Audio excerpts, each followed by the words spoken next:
Hey everybody, it's your pal Drew Dracy, a 30-year veteran of the comics industry and international man of mystery.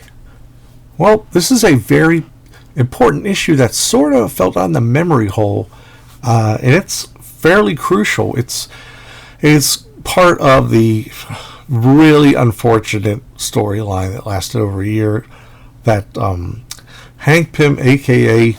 founding member of the Avengers, a.k.a. Ant-Man, a.k.a. Giant Man, Goliath, Yellow Jacket.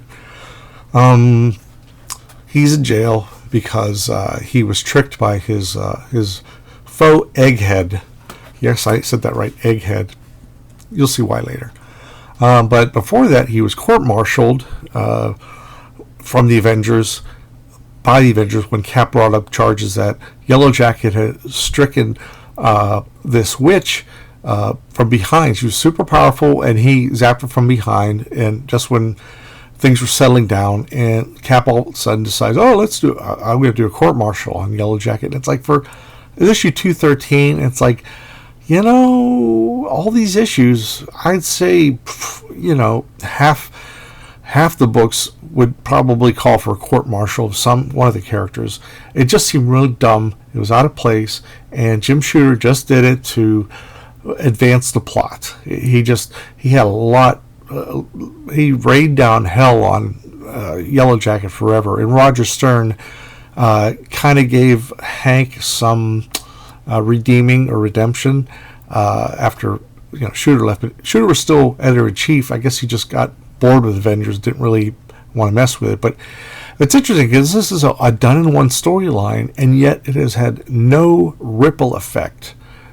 Tony Stark, secretly Iron Man, she doesn't know, Janet Van Dyne, that those two are the same. He knows her, of course, because she doesn't wear a mask. She's always been a public figure. So, and about 6 months prior to that, there was a fight with the Molecule Man and the Silver Surfer, where Molecule Man basically took away their powers and everything, and all of a sudden, their masks, and you had Captain America, who found out about Thor, who found out about Iron Man, and basically those three founding members learned each other's identities. But okay, listen, hang in there. In 73 or so, 1973, there was a storyline where Dr. Don Blake shows up to help heal a friend of Iron Man's who's in almost a coma and such. And it's funny because there's like one doctor in the Marvel Universe, and of course it's Don Blake. It doesn't matter where you are, what part of the country, Don Blake is there. But that was just sort of the thing to do. This was putting the screws to Yellow Jacket even further. Is Jim Shooter, who plotted the issue, and he was also editor-in-chief. Alan Zelenez did script chores, and I don't remember him doing much for Marvel except Thor, I think, some annuals. But I saw his name at maybe did he write for Alien Legion? Just do the script there, or either way, he did Batman, some other stuff on at DC. Mark Bright, penciler, very early issue of him. He started off just like a year prior. Brett Breeding, an excellent anchor and crew, which means everybody piles on and finishes that deadline. And I've done that quite a bit myself. And this is Brett Breeding and crew. I've been a crew as well, a part of a crew. And even if I don't get credit for it, at least the check's cleared. It's like at that point I already had a ton of credits. So if I was just starting out and I didn't get credit, it'd be like, I can't wait to grow up to a grown-up anchor. So what happened is there's a subway that's on fire and it's off the rails. They just clean it up pretty quick with the help of Thor. And so it all gets wrapped up. Jan, the Wasp, says, I just wanted to say you were magnificent before Iron Man. Why, thanks, Jan. She sounds like she's really bounced back from the divorce and everything. And she became the leader of the Avengers. And part of it was to, take her mind off of what had happened. And she ends up being a great leader for years. So anyway, here comes the press. Totally ignoring the other Avengers, but they're going after Jan Van Dyne because she is a celebrity. She's a millionairess as well as a superheroine. Oh, for crying out loud. Well, Jan's sort of the Avengers' own Jackie Onassis. She doesn't hide her secret identity. Is it true, Ms. Van Dyne, that you're dating Warren Beatty? No, Andy Gibb. Ms. Van Dyne, how do you feel about having your ex-husband in jail? No comment. And Cap rightfully gets really pissed at the sensational journalism is dredging something up like that. Well, Scott Lang, the man who took over the mantle of Ant-Man, he just thinks something's rotten in Denmark. Not literally. That's an old-timey phrase if for you younger fans out there. And what happened is he became Ant-Man pretty much like he did in the movie, except Henry Pym was Yellow Jacket at the time. They made Yellow Jacket the bad guy, which I didn't mind. There's certain things, like you read a lot of comics like I have, and you sort of want to stick in everything that is canon from comics, but you have to kind of make adjustments because these are monthly periodicals that have come out for decades, so it's and some of the plots get really overly involved with extraneous stuff that has to be trimmed down to be in the movies. Ant-Man shows up at Hank Pym's jail cell. He says, tabloids got most of it right. I was an idiot. Let my personal problems overwhelm me. And I got kicked out of the Avengers. I deserve to be kicked out. And he says, I'm not a criminal either, though. He said, Egghead basically framed me. So he shrinks. Hank Pym. Hank's pissed off. He's like, hey, what are you trying to do to me? He's like, I'm not going to be a escaped convict. I'm going to wait till the justice system happens, and I'll get a good lawyer. So Tony Stark goes back to one of his many swank apartments. Sees Felix, who is not only the cook, but he does a lot of. He's sort of Jarvis for Tony Stark, although I've never seen him before or since. And I guess part of the job is you keep that big, puffy, mushroom-shaped chef's hat on. All right.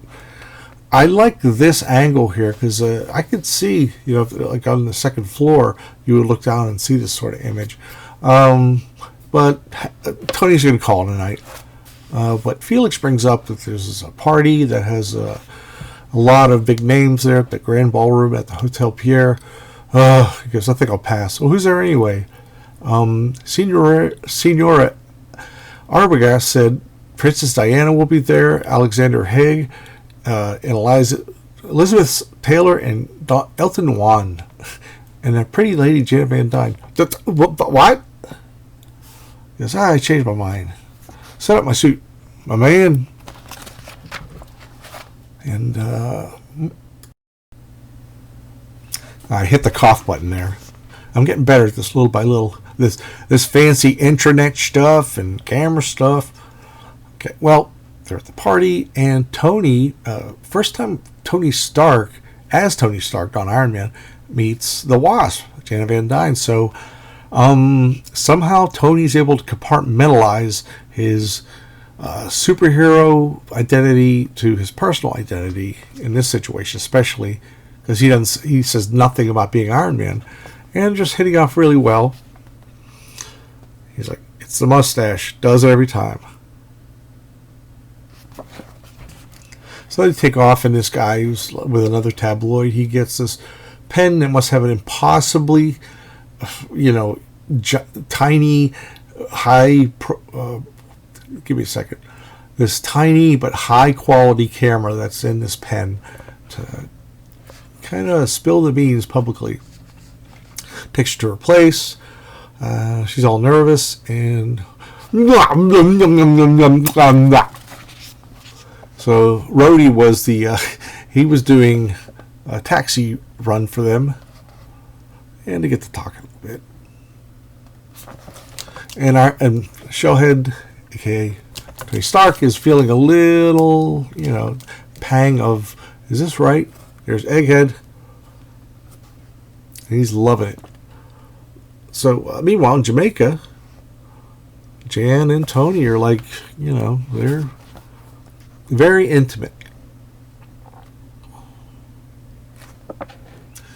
So they show up again, sometime, someday days or weeks later at a public affair. Then you also go to a street fair. And, they do all these silly romantic things at the carnival. Then they grab something to eat. And she says, that's how I became a social butterfly, just to get out. Do something that's so different, so natural. You understand me as if you've known me all my life. And he says, why in heaven's name aren't they telling you, Jan? He turns the door, and all of a sudden, his conscience in the form of Captain America shows up. What? Tony, just what in the name of God are you doing? Or haven't you seen the latest? Tony, she's Hank's wife. Was, Cap, was. Pardon my adjusting here. For some reason, but it's not more than a month, man. How can you do this to him? Believe me, I've taken good care of him. I've paid for attorneys, a physician, and a shrink. Don't you see your guilt is showing? I know that. Tony, I'm sorry to have to play the drill sergeant, but things have gotten too far. Where's your sense of responsibility? This affair, it's just plain cruel to a longtime friend like Hank.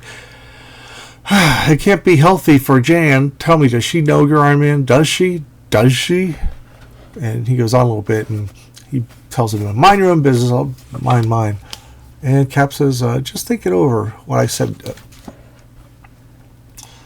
He goes for a glass, but he is a recovering alcoholic, and he refuses to get back into drinking. So now here's the meeting, but right before a meeting, they're sort of having a meeting right there on the couch, but imagine how weird it would be if you put an Iron Man suit and you're in front of this girl, woman who you were very intimate with. You'd have to really, compartmentalize your mindset. So they're talking about, what about Hank Pym? What about Hank Pym? And Hawkeye's like, oh, why haven't you super types so much as Disco in his direction? Disco had died like a couple of years prior, so believe me, if I knew how to spring him without making things worse. Cap's pissed off. Let's stop it, Hawkeye. Let's settle for just none of us hurting Hank any further. Like, what happened to Cap? Why is he... So she's all happy. She takes off. I'm off too. Say hi to Tonykins for me. Toodles. And Thor had known Iron Man for years, secret identity. You seem beset upon, friend. Thor himself knows well the ways of the heart, and 'tis true, they are beyond all reason. And he basically says, yet you've given her happiness, you have done no wrong in Thor's eyes, Iron Man. And he says, still, my friend, perhaps you have erred in slight way, for you have not told Jane you are Anthony Stark. Not yet. And she's singing, la la la la, that's my Tony. Jan, what are you doing? Is something wrong? Well, he reveals himself. Why didn't you tell me? Jan, I knew how you'd feel. I was afraid to lose you before we had a chance. Oh, Tony, this isn't what I needed. Not a member of the team, not Hank's friend. There's still a chance to, we can change things a lot. And she's like just totally at the moment. She's supporting him. I'm loving Hank, even though he's behind bars. I feel like I'm betraying him. Says, I know I've got to go on, keep trying, keep finding a new love, but not with one of Hank's old friends. Besides, these shoes are killing my feet. La la la. She's covering up. She's using frivolity to cover up her hurt. And she's really good about that. Just again compartmentalizing, but in a better, more healthy way than Iron Man and Tony Stark are here. And it ends with Hank Pym behind bars. And somebody shows him the paper where it shows it to them. Stark jilts heiress. Looks like Stark chewed up your lady and spit her out, eh, Pym? So then it goes in this story. This story's pretty lame, but I like the new helmet on Black Knight and a great cover by Ed Hannigan. Okay, here we go now. Well, the thing is, this was pretty shocking. And what's weird about it is I was buying Avengers regularly. I had, like, the first 30 some issues I did not have, but I was building a collection. And at the time, the Marvel Universe was only... See, I gotta take a sip of water. Marvel Universe was less than 20 years old. And, you could still keep continuity going. But... And Avengers was really frustrating for me because when Jim Shooter decided to court-martial Hank Pym, decided to make him go to jail, and then decide this to happen, it's really like insidious soap opera. I mean, Marvel has always been about adding soap opera to superheroics, but what's weird is this whole thing, this mess between them, and he finds out later, well, when Iron Man eventually becomes a public person, it would just leave so much damage, and Hank's under a lot of pressure because some of the things he did, and then some of the things Egghead screwed him with, and ever since this issue, a very, very, what should be a pivotal issue in the history of the Avengers, history, it's totally blanked out. It was a fill-in issue that was tied in between the regular plots. It was just like, let's just screw Hank over one more time by having Tony and the Wasp getting on. So what? So Tony Stark was kind of a selfish dick. He just got caught up in the moment, and that doesn't always sound great. It's just so weird. It's never been referred to since. They've covered Yellow Jacket's other torments a lot of times, after he was forced out and went to jail. And he did have a redemption article where at least he proved he didn't, he was framed by Egghead to have stolen. It's such a long thing. But anyway, he framed Hank. And this to me is kind of like, if you went out one night and you party too hard with a variety of substances and rattle night, and you're having a great time, and you wake up the next day and you feel like shit, you feel like, you're like, what did I do? Oh, my head hurts, my whole body hurts, I'm going to throw up. This is the single issue version of that. At the time, I was like, wow, this is so great. Wow, this is just going so... nobody thought of this before. This is just so wild and exciting. And then I'm realizing, well, it hasn't been done before because maybe it shouldn't have been done. And what's so weird is, like, they continue avenging with no footnotes or references to anything. Now, I would say there would be a shitload of friction between Janet Van Dyne and Tony Stark. I mean, she would have every right to be resentful, but she could still be a team member and still, she was still a good leader, but you just don't shake that shit off, and in him trying to shake it off, which they never approach, it's just like, oh, this happened. Oh, it was a fling that only lasted a few weeks in the Bahamas of all places. So, they were, doing the deed. So it's just like so weird. It was like Shooter said, okay, let's go with a quick, salacious story that's going to screw Hank even more. And it wasn't until Roger Stern came along board that he had that redemption arc. So that's about it. This is the single issue that's important, but in the large scheme of things, doesn't matter. Or maybe it was retroed away because I just can't see Iron Man and Wasp, both founding Avengers, having this fling and still being disassociating the romance that they had, the whirlwind romance. That's about it. If you got any additional thoughts or that I haven't covered, then please leave your comments below. This was just a weird thing. I was going to do actually a whole history of Yellow Jacket getting screwed over, but that would take like 3 times as much time as this single episode.